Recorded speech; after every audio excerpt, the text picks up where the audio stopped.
Sejam bem-vindos a mais um episódio do podcast Ressaca de Mim. Aqui quem tá falando é a Geise. Tô aqui com a Romy e a Gabi. Hola. Bueno, primero que nada agradecerles, empezamos este segundo episodio muy felices por la repercusión que tuvo el primero, por cómo lo divulgaron, cómo lo aceptaron y por todas las devoluciones muy bonitas que tuvimos, así que muchas gracias y esperamos que este segundo episodio y los que vengan también sean así recibidos tan bonitos como fue el primero. Y muy feliz también por estar acá en otro episodio y con una invitada e com um tema que vai ser muito lindo hablar. Sim, esse episódio especial é o nosso primeiro episódio com um convidado, né? No caso, hoje é uma convidada, que é especial pra gente também. E a gente conheceu ela na faculdade, ela já foi nossa professora e é uma mulher que a gente admira muito. E que a gente que nos aportou muchísimo. Sim, e que a gente tem certeza que vai contribuir muito hoje pro podcast e para trocar essa ideia e transmitir para vocês o conhecimento, assim, a mensagem que a gente quer passar hoje, num tema tão importante, né, que é a violência contra a mulher, né, as questões de relações abusivas, o amor, né, o que a gente sabe sobre o amor. Mas enfim, já vamos chegar lá. Primeiro, eu quero dar as boas-vindas para a psicóloga, né, a Cíntia Lopes, nossa convidada, super especial. Seja muito bem-vinda. Eu vou pedir para que tu te apresente, né, para quem ainda não te conhece. Conta um pouquinho assim de ti, a tua trajetória profissional e como tá se sentindo estar aqui com a gente. Bueno, que emoção, e eu estou realmente superada, não? Me sentindo, além de lisonjeada, numa vibração e energia muito linda. Só o fato de vocês estarem aqui, de ver vocês trabalharem nisto e de ter a honra de ser convidada, bueno, eu acho que a emoção pode me deixar muda. Então, para que isso não aconteça, meu nome é Cíntia Lopes Apungliev, sou de formação psicóloga, sou uruguaia como as meninas, mas eu fui adotada para o Brasil. Tenho 2 especialidades, a família, casais e agora a parte criminal. Eu sou perita no nosso país, no Brasil, e desenvolvo um trabalho bem legal na área de entrevista forense e na área de tudo que é relacionado com a perícia judicial. Tive a honra de conhecer vocês, uma experiência incrível que foi lecionar na faculdade, onde me reconectei com passar o que eu aprendi durante todos estes anos. E eu acho que o projeto um pouquinho do podcast é isso, não é? Conversar de forma mais leve possível sobre um tema que é bem complicado, que é o que vocês falavam, que é o Agosto Lilás, não é? Sim. Muito obrigada, se a gente ainda não te agradeceu, por aceitar o convite, esse desafio. A gente tá muito feliz, a gente tava muito ansiosa pra esse episódio acontecer e a gente sabe que tu é a pessoa certa para falar conosco sobre isso. Creo, tanto fue que cuando elegimos el tema nos pareció que fue unánime la situación y fue instantánea. Tenemos que llamarla a Cynthia porque Cynthia va a ser la mejor referencia para poder hablar de este tema y contribuir de una forma muy rica a nuestro conocimiento, porque como siempre decimos, y valga la redundancia, somos estudiantes de psicología, todavía no estamos recibidas, no estamos formadas. Aprendiendo. Entonces, como dijo Cynthia, es eso, pasarle el conocimiento de una forma leve, de una forma que les pueda llegar y puedan entender temas así importantes para todos, tanto esta cuestión de género, que es muy importante, y contarles también que estamos bastante nerviosas y ansiosas de cómo vamos a comunicar todo esto, y también otros temas como fue el primer episodio de contar cómo fue unas pocas de la experiencia de la terapia que hicimos cada una, de cómo cuidamos nuestra salud mental. Entonces es eso, espero que también les pueda llegar de una forma leve y agradable a todos ustedes. Isso. Para dar uma contextualizada, então, né, a gente tá gravando esse episódio, que o nome a gente deu de O Amor Não Dói, porque é isso, o amor não dói. O amor não tem uma característica ruim dentro dele, não tem um ruído dentro do amor, e qualquer coisa que fuja, né, desse sentimento tão lindo, tão bom que é o amor, é importante a gente ficar atento, né? Saber identificarlo y saber cómo actuar a partir de eso, ¿no? Porque creo que bastante tenemos esa tendencia a quedarnos como helados en esas situaciones, y es normal porque, como dijo Jaycee, el amor no duele y no es algo que nosotros nos lo esperemos a partir de un vínculo, de una relación donde haya amor. Entonces, bueno. Sim. Y también puede que no nos pase a nosotros, pero que conozcamos a alguien que pasa por eso y no sabemos cómo actuar. Entonces sería muy importante saber sobre el tema, estar informada sobre y cómo actuar en cada caso. Isso. Então, né, o que é o Agosto Lilás que inspirou a gente a gravar esse episódio? O Agosto Lilás é uma campanha de conscientização, né, para combater a violência contra a mulher. Essa campanha acontece em agosto em função da Lei Maria da Penha, que é uma lei muito, muito importante que mudou tudo, né, para nós mulheres no Brasil. É uma lei que protege as mulheres da violência, que busca combater, né, a violência, e não só a violência em si, mas tudo o que leva a essa naturalização da violência contra a mulher, né? Essa coisa de que é normal o homem ser violento, é normal a mulher apanhar. Isso não existe. Isso pode até que ser, em alguns fatores culturais, reforcem, né, essas situações, mas isso não é normal. Nós temos valor, né? Nós precisamos ser protegidas, e a violência contra a mulher é crime. Dentro da lei existem 5 tipos de violência, né, que abrangem, que é importante a gente falar, porque a violência não é só física. Antes da violência física, tem outros sinais, tem outros fatores que às vezes inflamam, né, vão inflamando. Às vezes não é logo um tapa que a mulher vai levar, né, tem outros fatores que podem chegar nesse nível. Então, alguns tipos de violência, né, os 5 tipos de violência que é importante a gente considerar, levar em consideração, é a violência psicológica também, a violência moral, a violência patrimonial, sexual e, né, temos também a violência física. Essas são os 5 tipos de violência que a Lei Maria da Penha abrange e alerta e protege as mulheres. Che, posso colocar algum detalhe sobre esses tipos ou ainda? Claro. Eu queria colocar, linkando já no que tu falavas, que a maioria das vezes o início do processo de violência é através da psicológica. Sim. E existe um desgaste e um deterioro daquela mulher a partir do psicológico e do moral, para depois chegar na física. Eu sei que os exemplos às vezes são muito duros, mas acontece que uma das frases mais... Tu é feia? Quem vai te querer? Quem vai querer estar contigo? Ou frases, além de desqualificadoras, às vezes, muitas vezes frases, não, vermelho não é uma cor para pintar com labial, para pintar as unhas. Não, essa roupa comigo tu não vai sair. Então, esse tipo de fenômenos que são tanto de índole psicológicas como moral, vão corroendo de tal maneira que depois chegar à forma física é um passo. Por isso que eu acho que uma das coisas mais legais da Lei Maria da Penha, que diga-se de passagem, é fruto de uma grande mulher a partir de 2006, que viveu muita violência, não? Até ela ficar numa cadeira de rodas, inclusive, não? Porque realmente foram 2 tentativas, de né, querer matar ela. E chegar a todo esse universo é que é progressivo, não?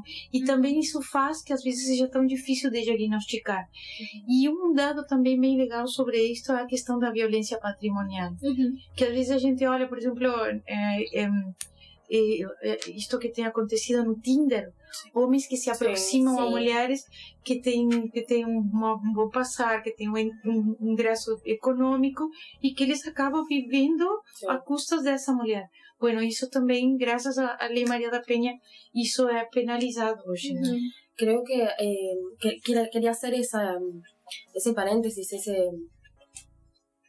marcar como importante lo que acaba de decir Cintia, que realmente hay que valorizar mucho la lucha que tuvo esta señora María da Peña, porque fue brutal y es brutal la historia y si no la conocen me parece esencial que simplemente una mirada cómo luchó esa mujer y no solo por ella sino por todo el resto de nosotras mujeres, porque ella no pensó solo en ella, no pensó en que, como a mí me quisieron matar, yo voy a luchar por mí para que mi caso sea solucionado y yo gane. No, ella quiso tener la seguridad que María de Peña, la ley, iba a abarcarnos a todas nosotros y nos iba a proteger en un momento. Entonces, excelente cómo luchó con la vida de esa mujer, excelente lo que nos dejó a todas. Entonces me parece que es algo que tenemos que honrar y me siento, eso me lleva también a sentirme muy feliz de estar acá transmitiendo esto, porque es eso, nos abarca a todas y nos llega a todas en algún momento, porque si nosotros no tuvimos una relación abusiva o tóxica, por así decirlo, como se dice hoy, ¿no?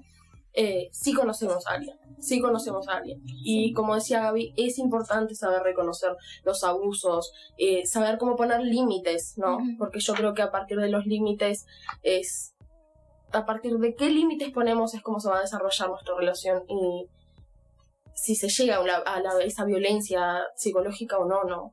Sim. Eu acho aí, meninas, que tem uma questão cultural bem relevante.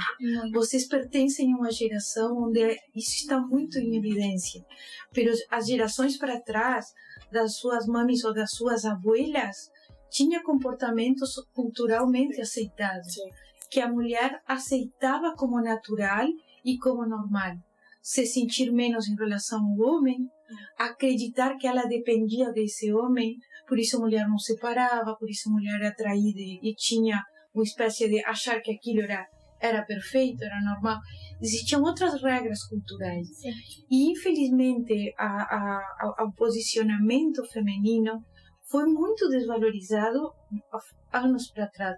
Vocês estão fazendo uma nova leitura, tá? Como mulheres e os seus companheiros também. Sim. Porque os homens que pertencem à geração de vocês já são outro estilo de pessoa. Mas isso não era o normal. Não era o comum. Eu sempre lembro uma experiência muito legal. Minha avó foi uma das primeiras pessoas que eu vi de calça jeans, que agora é normal, não era naquela época. E ela era muito trabalhadora, mas ela era fora de época. As pessoas não olhavam com agrado aquele mulherão maravilhoso que era minha abuela. Então, não era minha louquinha. E ela era empoderada. Então, claro, era outro critério, não? Então, isso também é legal a gente trazer, porque pode que a gente, às vezes, olhe mulheres de 50, de 60 anos, mas como assim ela aceita? Sim.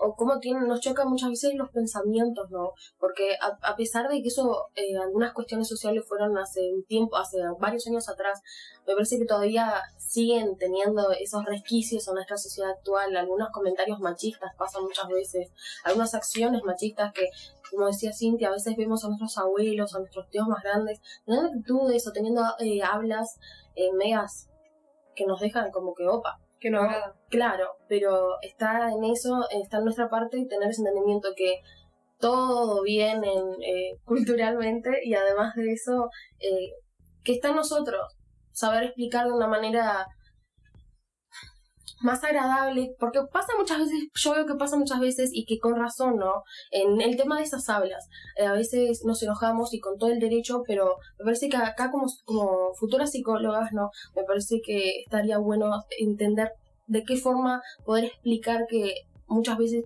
tal habla no está correcta, ¿no?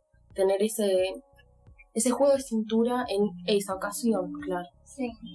É que, como a gente falou, né, é uma questão cultural, é algo que foge do nosso controle, é algo que nos é ensinado desde pequenas, desde novinhas, e que a gente não percebe, talvez passa o tempo e a gente olha com outros olhos, né? E são coisas do dia a dia, são comentários. Sim. É o filminho que a gente assiste, é a série que a gente assiste, em que a princesa faz tudo pelo príncipe, sim, e que o príncipe é sempre aquele cara que vale a pena abrir mão da tua individualidade, sim, que vale a pena abrir mão do teu trabalho, brigar com outras mulheres.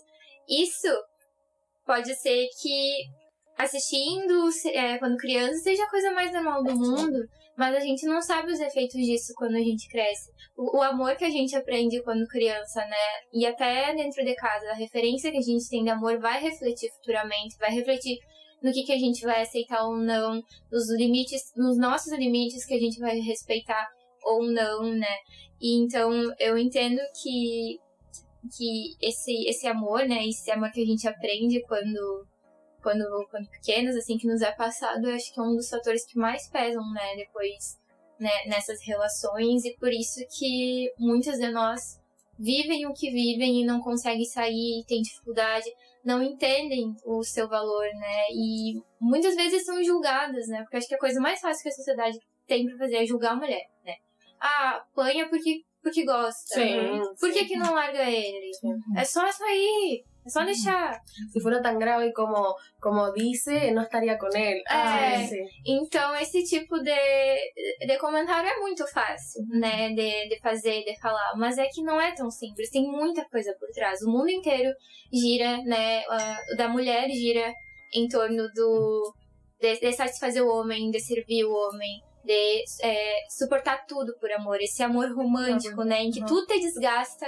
E uma coisa que tu, né, Cíntia, que trabalha com casais, pode nos dizer, assim, como que tu vê, assim, o equilíbrio, assim, entre os casais, se tu percebe alguma diferença, porque às vezes eu vejo em relacionamentos, falando de relacionamento hétero, né, às vezes parece que tem muito investimento da mulher, sabe? Que ela faz tudo pelo cara, né? Independente da faixa etária. E parece que tem esse desequilíbrio, sabe? Em que a mulher dá tudo de si pela relação, pela casa, pelo filho. E o cara vive a vida dele, vive a individualidade dele. E em casos extremos, assim, a mulher arruma a cama pra ele, só falta, dar comida na boquinha, entendeu?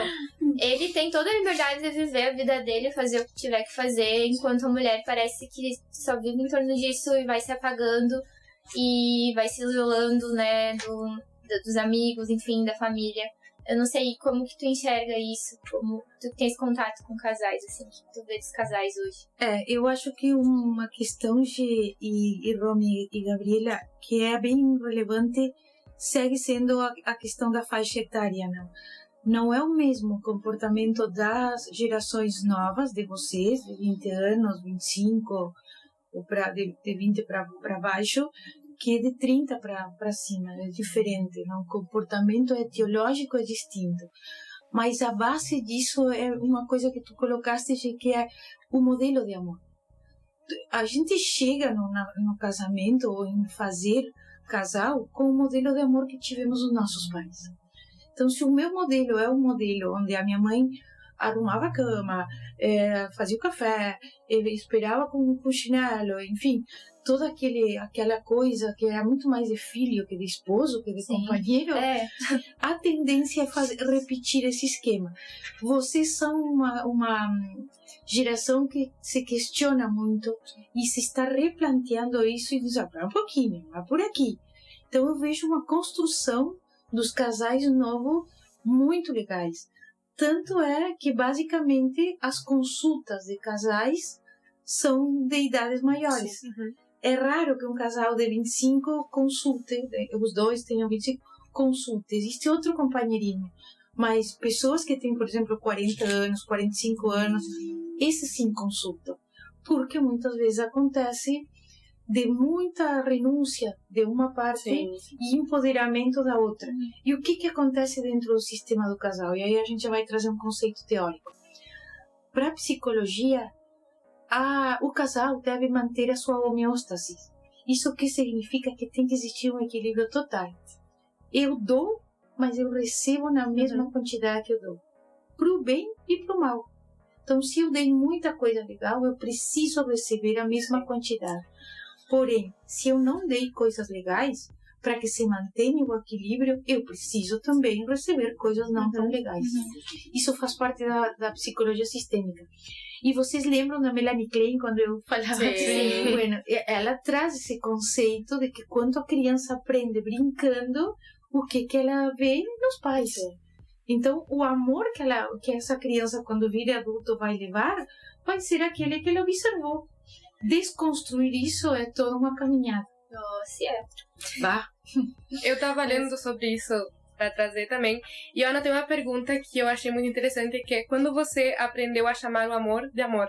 E aí encaixa justo com o que vocês estavam falando antes, que era tipo, o que a gente viu na casa, a infância em si é um tempo muito crucial, é uma etapa muito crucial, que a gente vai absorvendo tudo que a gente vê, a gente vai absorvendo, e quando crescer, essa imagem que a gente tinha do amor vai se reflejar no que a gente vai ter do amor. Sim, totalmente. E aí tem uma coisa bem legal, Gabi. Se a imagem que a gente teve foi de um amor distorcido, Sim. é muito difícil construir um amor saudável. Sim, tu viveste numa casa onde a violência era a linguagem do amor dos teus pais, exatamente. então vai ser muito fácil mais adiante aceitar a violência como linguagem do amor. Totalmente. É o que a gente tava falando, né? Porque é muito fácil julgar uma mulher que tá em uma relação abusiva ou violenta e simplesmente falar, tá, termina, sai. Mas tem toda a trajetória da vida dela, né? Que pesa nessas horas. Não é tão simples assim de resolver as coisas, né? Inclusive, às vezes, é uma questão de dependência econômica dessa mulher. Sim. Porque muitas vezes essa mulher depende economicamente desse homem para sustentar ela e os filhos. Sim. E às vezes as pessoas dizem, mas só por isso, mas não é tão fácil resolver questões de base. Sim. O problema também tem uma questão cultural. Sim. A coisa mais maravilhosa é julgar outra mulher. Sim. Não, eu sempre mais brinco. fácil, não? É mais fácil.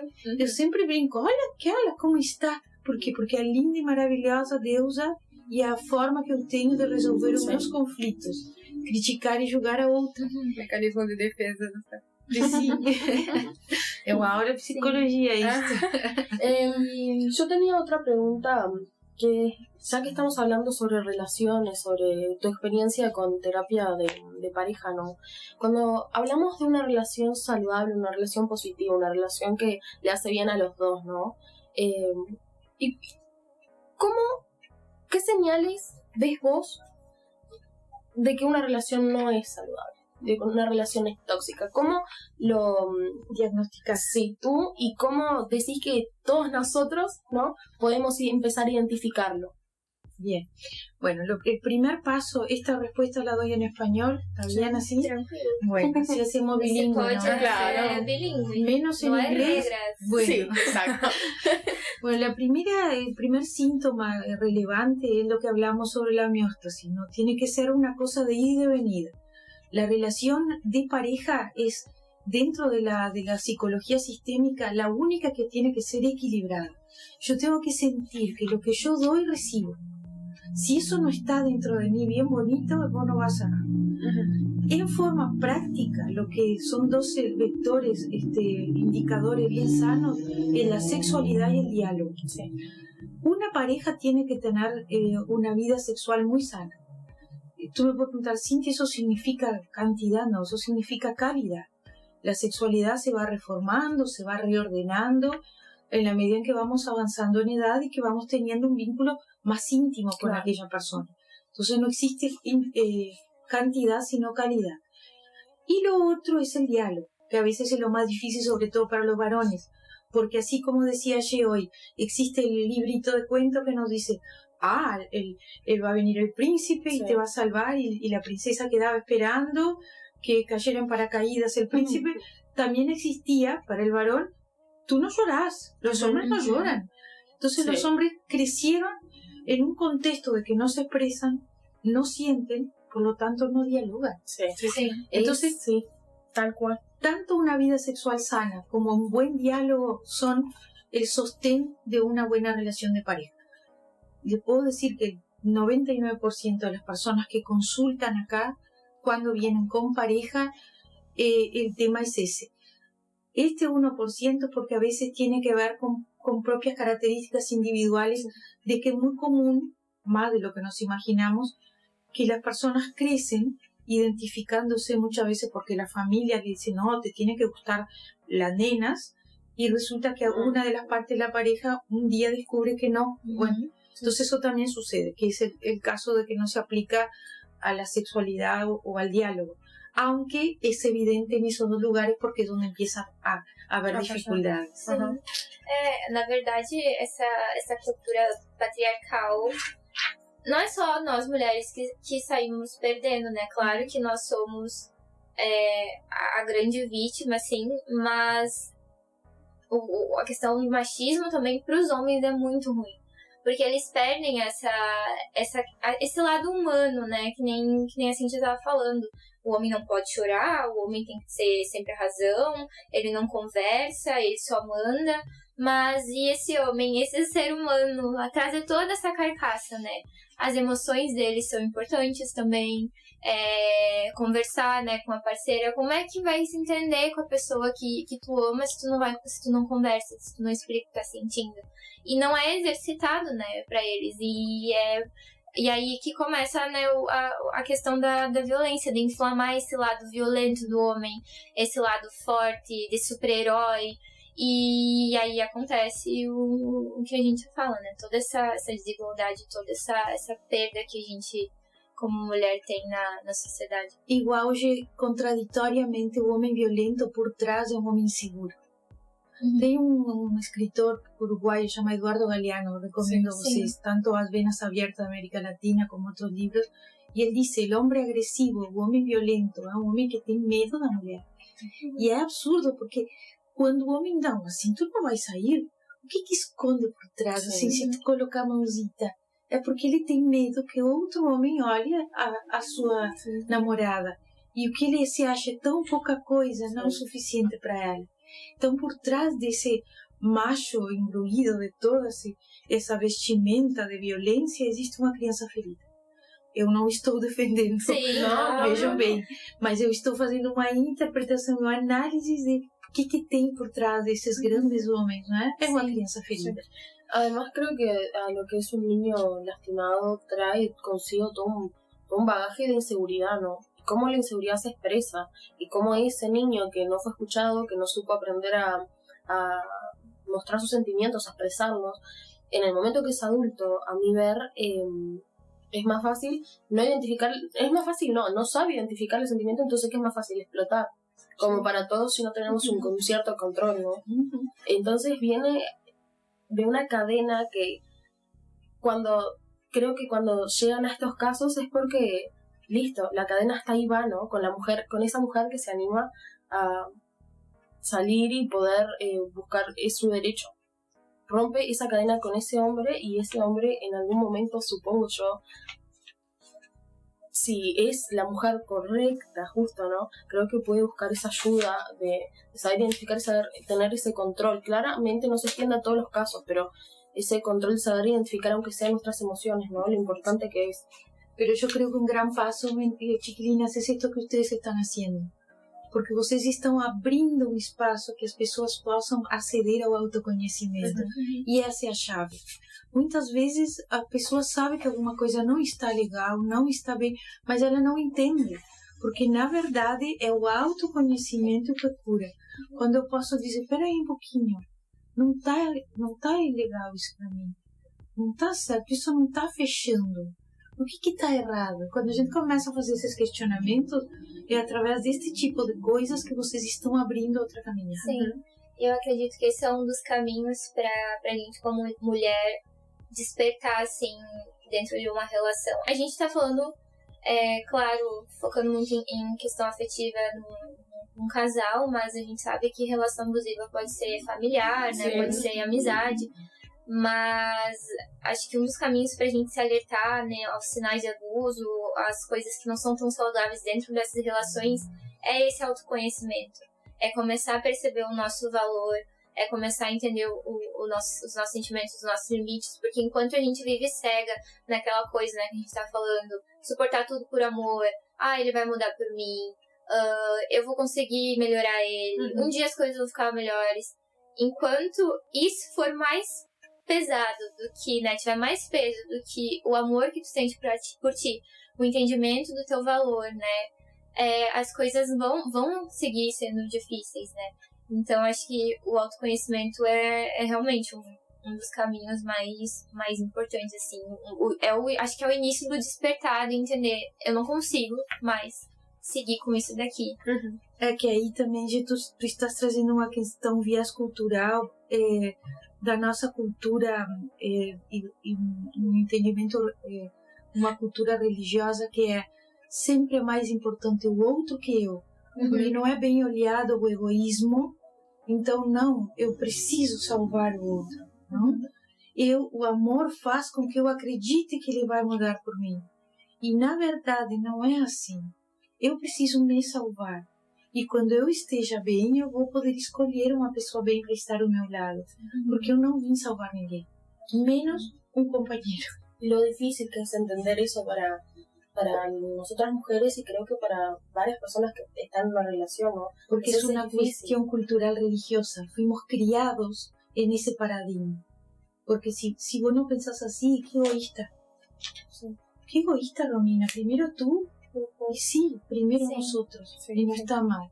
Pero es muy difícil, porque es un concepto, es un paradigma religioso eso. Sim, e isso às vezes até trava, né, a mulher a sair, né, dessa relação, porque talvez um sentimento de vergonha mesmo, né, de fracasso, porque tem aqueles comentários, né, pior sem ele do que com ele, por exemplo. E aí tem essa expectativa, né, da mulher encontrar o seu príncipe, ser feliz e construir uma família e não sei o quê. E aí quando algum ruído no caminho, algo dá errado, ela tem que abrir mão, não sei o quê. Aí vem o julgamento, aí ela não encontra um apoio, aí a decisão dela, ela fica com aquela insegurança, nossa, será que eu fiz certo? Eu acho que eu vou reparar, não, vou voltar, não sei, sabe? Realmente é um fator que pesa, né, na consciência, assim. E completando o que falou a G, também ocorre aquilo de eu vou casar com ele, mas ao longo do casamento ele começa a despertar a violência, né? E tu fica, será que eu errei em algum lugar? Será que eu, em algum momento, feri alguma coisa dele que ele começou... a culpa é minha. Mas homem é assim mesmo. E tu vai contar pra alguma pessoa e geralmente eles... Mas foi tua culpa, tu fez aquilo e tu fica tipo, será que eu fiz isso? Tem que encarar. Vou ter que aguentar agora. Então fica... É isso. pesado. E até entrando assim nesse ponto dos comentários, né? Acho que o que a gente... por exemplo, em situação de ter, sei lá, uma amiga, uma conhecida, uma familiar que sabe que tá em uma relação abusiva, em alguma situação assim, qual seria o nosso melhor posicionamento, assim, o que dizer para essas pessoas, como ajudar essas pessoas? Bueno, eu acho que um grande tema e que é tanto para questões de abuso como para questões de toda a índole humana, e é das coisas mais difíceis é a empatia. Me posicionar no lugar do outro é um exercício muito difícil. E isso significa que muitas vezes aquilo que está claro para mim não tem por que estar claro para outra pessoa. Aí vem paciência, tolerância, amor, e devagarinho ir mostrando a essa pessoa que ela naturalizou aspectos da vida que não necessariamente ela merece. Mas tem que ter muita paciência, muita cautela, muito jogo de cintura, porque é como se ela estivesse treinada a não querer ouvir. E inclusive ela fala, não, eu não vou contar para a Gabriela porque eu sei que a Gabriela sempre diz que eu me separe dele. Então eu nem vou contar mais. E às vezes aparece com o olho lilás, porque vale agosto lilás, e aí, porque é a troca de cores que vai tendo o machucado. E eu nem vou lá e eu passo base para que ninguém perceba. Na verdade, é auto-engano do que está acontecendo dentro da minha vida. Isso já no nível de violência física. Porque violência psicológica e moral, às vezes é alarmante a quantidade. Por exemplo, eu contava para vocês, antes da gente começar, a questão da perícia, como às vezes no discurso das pessoas eu percebo, e eu não deixo ela fazer tal coisa, e eu não deixava ela fazer. Digo, como assim não deixava? Como que tu tem o poder de não deixar a pessoa que está do teu lado? Porque ser casal não é a gente renunciar à nossa vida individual. Ser casal é navegar em 3 dimensões. Eu, tu e nós. São 3 dimensões. A gente não abandona o eu. Eu não deixo de ser a pessoa. Novamente, essa questão cultural e conceito de amor distorcido que ainda seguem resquícios dentro da nossa cultura. Né? Essa questão da paciência e da empatia, né? É muito importante e tentar se manter presente na vida dessa pessoa. Porque, por exemplo, em um relacionamento abusivo, é muito comum acontecer o isolamento, né? Muito comum. Então, talvez aquela amiga, assim, que parou de chamar ou parou de sair, ou sempre tem uma desculpa, mas talvez tu já sabe que o namorado, o marido não é legal, que tem alguma coisa a ver. A gente tem esse senso de já querer resolver tudo. Sim. Não, eu te tiro daí, vem. Mas a gente não tem esse poder e, como a gente tava falando, não é tão simples, né? A gente não pode simplesmente entrar, assim, na vida da pessoa e virar de cabeça pra baixo, sei lá, talvez piorar a situação. Tem que ter a paciência, tem que ouvir, tem que conversar e acho que manter essa presença, assim, porque tem... Ui, travei. Acontece. Esses vínculos que a gente tem, acho que essas amizades entre mulheres é muito importante a gente ter, a gente preservar e nutrir, né? Porque, pelo menos na minha vida, assim, o que me salvou e me salva são as minhas amigas mulheres, sabe? Porque a gente passa por coisas parecidas, a gente pensa parecido e muitas vezes, né, dentro de casa são outras gerações, não vão entender bem, mas enfim. E tem uma frase que eu amo muito de um livro, que é o livro da Marcela Ceribelli, o livro é Aurora, o Despertar da Mulher Exalta, que fala sobre algumas dessas questões e todas as outras, né, da mulher na sociedade contemporânea.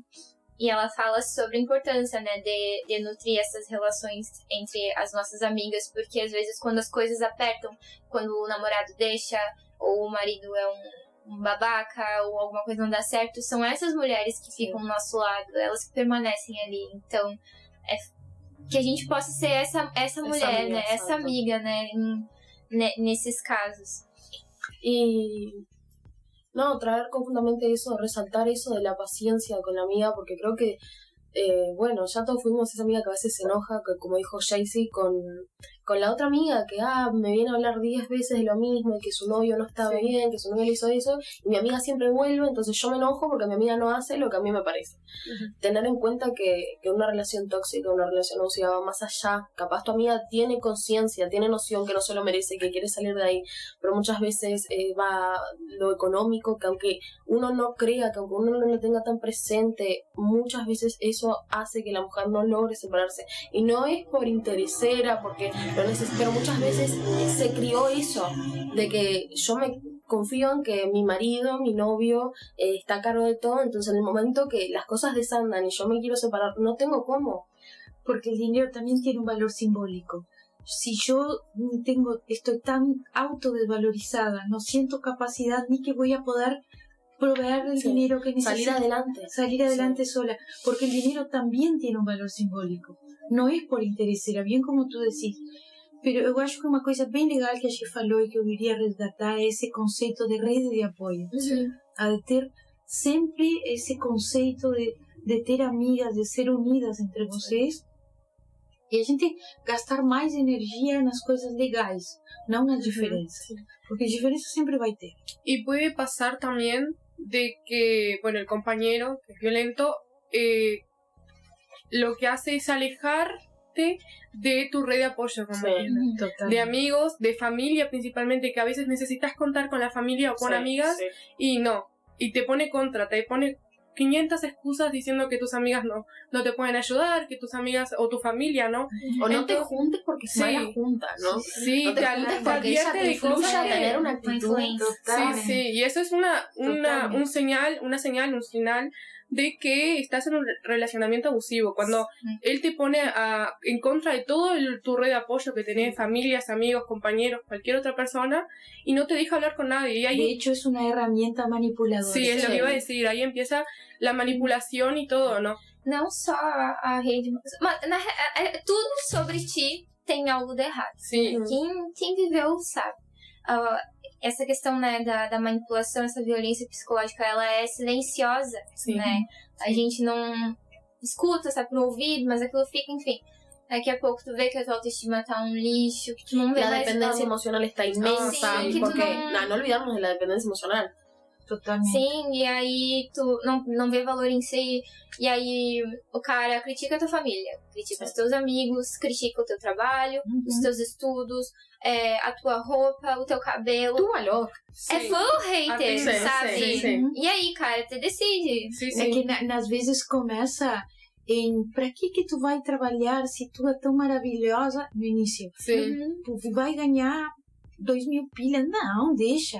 Então a mulher entra nisso e devagarinho vai abandonando a sua vida, Sí. primeiro no tom de que tú eres maravillosa. De cuidado, en tono de cuidado, ¿no? De un Las pseudo críticas cuidado. constructivas también que te van haciendo, pero te estoy diciendo esto para que mejores. Para tu Pero ahí bien. empiezan a tomar más fuerza y empieza más críticas, y tú vas a intentar moldearte a lo que él quiere que sea. Exacto. Entonces eso también es una señal del relacionamiento abusivo que Isto estoy está viendo. bem lindo para que as pessoas que possam estar vivenciando algum tipo destas Sim. situações parem a orelha. Ó, Sim. Sim. será que não é o que está acontecendo? Está iniciando comigo todo este processo? Sim, é muito importante ficar alerta, assim, começar a repensar quem que tu é sem essa pessoa, o que tu gosta, o que tu mais admira em ti, né, praticar essa autonomia, esse olhar com amor, né, com carinho e repensar, será que eu mereço ser tratada assim? Sim. Será que eu mereço ouvir isso? Isso não é normal. Com certeza, se alguém tá passando por isso, sentiu um incômodo, porque que nem o nome do episódio, né, O Amor Não Dói. Eu vou te explicar, Cíntia. É o nome de um livro, não sei se conhece a psicóloga Anaí D'Amico. Esse livro é dela, Olha e só. o nome do livro é esse.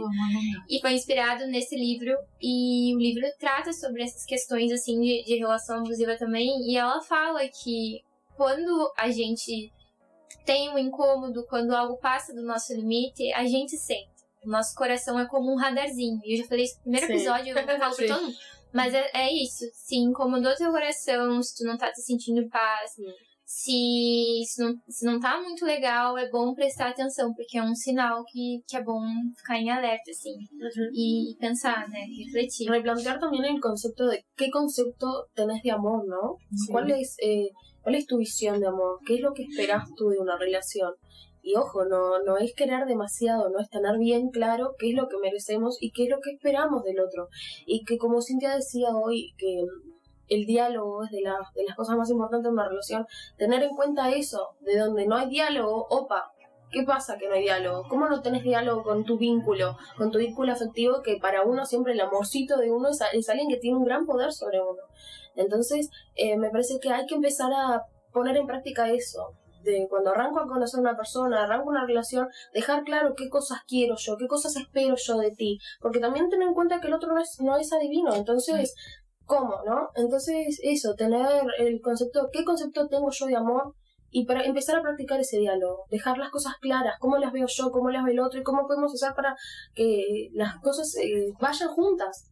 En esa homeostasis que decías tú, ¿no? Y un dato bien importante es que cuando me hago esa pregunta, Romina, lo primero que tengo que decir, bueno, entonces parto de la base de cuál es el modelo de amor de mis padres. Sí. No quiere decir que los critiquen y pero replantearme si es lo que quiero para mí. Ojalá realmente sea mejor de lo que fue para ellos, Sí. ¿no? Y desde el vamos, esta nueva construção de um modelo mais sano de amor. Sim, e é super possível, né? Eu acho que isso é uma das coisas mais bonitas do amor e acho que do ser humano. A gente se reinventa e a gente reinventa a nossa história. E ninguém aqui tá falando que, né? Acho que todos aqui acreditam no amor, todos aqui Sim. vivem um amor e é muito lindo, assim, ter essa liberdade de viver o teu amor do teu jeito. Sem essa poluição do que diz a cultura, do que diz alguns amigos, do que diz a mãe, do que diz o pai, enfim. O teu sentimento, o que tu sente, como tu expressa, ter essa liberdade, assim, ressignificar é super possível e todas nós merecemos amor, Sim, todas sim. nós merecemos ser amadas. E nada menos do que isso, né? E, bom, a gente tava falando de ficar atenta, né, aos sinais e acho que também é importante a gente trazer os telefones em que é possível fazer alguma denúncia, né? Porque em caso de violência, não só física, é bom reforçar, existem outras. É a violência física, é a moral, é a psicológica, é a sexual, é a patrimonial. Se identificar alguma coisa aqui no Brasil, é possível fazer a denúncia por telefone 180, né? Também tem delegacias da mulher, onde a pessoa pode formalizar a sua queixa também. E no Uruguai também tem um telefone, né, Gabi? En caso de teléfono fijo es 0800 41 41 y por celular asterisco 41 41. Y como dijo Ye, al igual en Rivera está la comisaría de la violencia doméstica y de género, especial de la mujer, pero cambió de nombre, que también es importante reconocer eso, tener las señales, y si tenés una amiga que pase por eso, también ayudarla a que ella consiga denunciar y hablar sobre eso, porque es muy importante. Porque es importante, chiquilinas, que cuando se amplía eso, se piensa en los transgéneros, ¿no? Sí. Están incluidos en el concepto de Agosto Lilás, Sí. tanto en nuestro país, no Brasil, como en nuestro país, Uruguay. Sí, sí. O sea, es en los dos lugares que los transgéneros son incluidos en esto, ¿no? Y un dato que me pareció que yo leí también con relación con los números de teléfono era que durante la pandemia Uruguay al menos adoptó la pandemia la cuarentena no obligatoria, ¿no? Y al menos al comienzo la población adoptó la medida de la cuarentena y esos números fueron una herramienta fundamental porque las víctimas tuvieron que estar conviviendo con los agresores las 24 horas del día y capaz que la única herramienta que tenían eran llamar ese número que muchas veces fue la herramienta para salir de un relacionamiento así. Y de hecho en la pandemia los índices de violencia doméstica exponencialmente. Así por el cielo, sí. En el Brasil fue impactante. De hecho fue en esa época que yo empecé a trabajar en la pericia. Eu trouxe um dado bem recente, só para registrar, que foi publicado pelo Fórum Brasileiro de Segurança Pública. Em 2022, 18,6 milhões de mulheres relataram ter sido vítima de algum tipo de violência ou agressão no ambiente doméstico. Isso é um absurdo. Isso é horrível e isso é um pesadelo. Mas é uma realidade. 500 mujeres por hora no Brasil sofrem violência doméstica. Assim, é uma coisa impensada. Outro dado que também fala do nível de violência, nós somos majoritariamente que temos títulos universitários, porém ganhamos 77% menos que os homens. É um tipo de violência, é um tipo de violência. Porque a mulher tão estudiosa ou tão dedicada como um homem, muitas vezes mais, porque para nós fica todo o esforço de família e filhos e casa, muitas vezes a gente ainda sai ganhando menos. Sim. Então, para vocês entenderem que a dinâmica da violência com a mulher é muito visceral, é estrutural, faz parte da estrutura do nosso pensamento. Sim. Tem muita coisa que mudar para que a gente possa atingir outras metas, não? Tem muita coisa para mudar e muita coisa para conversar, mas o nosso tempo a gente já até passou, mas eu queria te agradecer, Cíntia, por aceitar o convite, foi muito especial, vai ter que voltar pra gente seguir falando, né, porque esse assunto é muito importante e acho que como mulher tá sempre aquela faísquinha, né, aquela preocupação, né, essa coisa também da empatia, a gente pode talvez não estar vivendo, mas pensando em outras mulheres, se preocupando com outras mulheres. Então é um assunto que é importante estar sempre em pauta, assim, a gente estudar. E, enfim, obrigada. A gente teve uma troca muito, muito especial contigo. Eu já sabia que ia ser incrível. E gostaria que, se tu quiser, assim, deixar uma mensagem para quem está nos ouvindo, para as mulheres que estão nos ouvindo. Eu gostaria de fortalecer esse conceito de redes, que eu acho que é o que realmente saca as pessoas, tá? Muitas vezes tem a coisa, não, eu tenho uma amiga, Cíntia, eu tenho uma amiga assim assada que eu quero que ela vá conversar contigo e acabamos fazendo um trabalho em equipe, muitas vezes através para poder ajudar, para poder acolher aquela pessoa que tinha naturalizado algum tipo de violência. E por outro lado, dizer que eu estou super emocionada, eu que sou uma velha babona, assim, orgulhosa de vocês e que tomara isto seja um projeto de todos vocês, que dê muito fruto, que é porque a gente faz com amor, só da amor. Estamos de parabéns. Sim, já vamos marcar o próximo.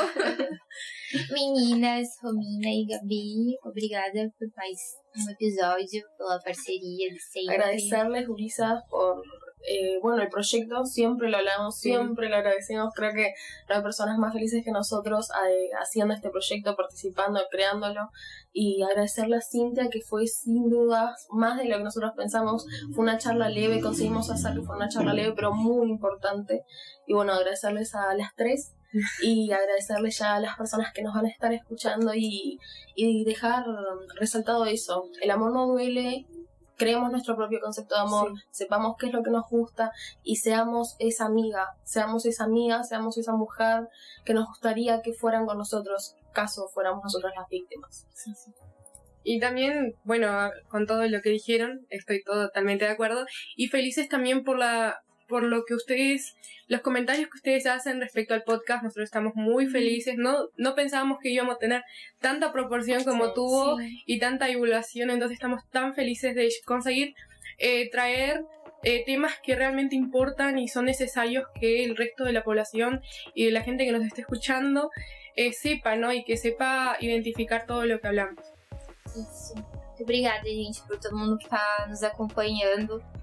A gente sempre deixa claro que nós somos estudantes, a gente está aprendendo, mas a gente já tem essa vontade imensa de compartilhar. Então, o maior objetivo do podcast é não ensinar, mas aprender e compartilhar, né, com todo mundo, especialmente aqui onde a gente vive, na fronteira, que é um lugar tão especial, e a gente tem toda essa troca especial. E agradecer também a quem interagiu nas nossas caixinhas de perguntas, enquete. A gente fez enquetes para saber quem sabia o que era uma relação abusiva, se sabia dos tipos de violência, e a maioria já sabia que sim. Então é legal também saber que as pessoas estão ligadas no assunto. E, enfim, é isso. Nos vemos no próximo episódio. Quem ainda não nos segue nas redes sociais, nos siga. Ai, eu falo redes sociais, mas a gente só tem Instagram. No Instagram, @ressacademin. Nosso podcast está disponível no Spotify e no YouTube. Se é a primeira vez que tu tá nos escutando, bem-vindos. Aqui é essa mistura de português, espanhol e muito amor pela psicologia. Até mais. Tchau, tchau.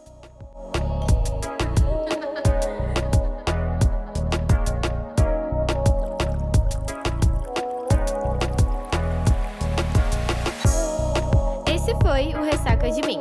Siga a gente nas redes sociais, @ressacademin. Ative o sininho para acompanhar os nossos próximos episódios. Direção, Gabriela, Geise e Romina. Música original, Jerônimo. Um brinde aos nossos dilemas.